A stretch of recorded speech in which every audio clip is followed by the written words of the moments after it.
my people, this is just a quick video if you're getting any sort of error such as this. Trust me, it kills me. Alright, you're gonna do close, Control Delete, Task Manager.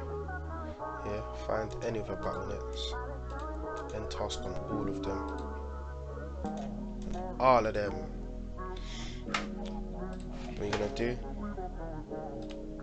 here, find your bottleneck. Bloody hell. Run as an administrator. Yes.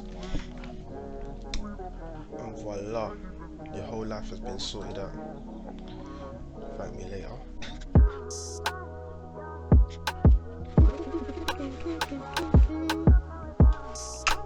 Bang bang.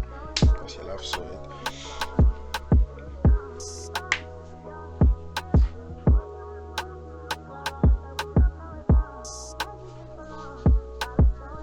You know, just say like that, you know. Why this?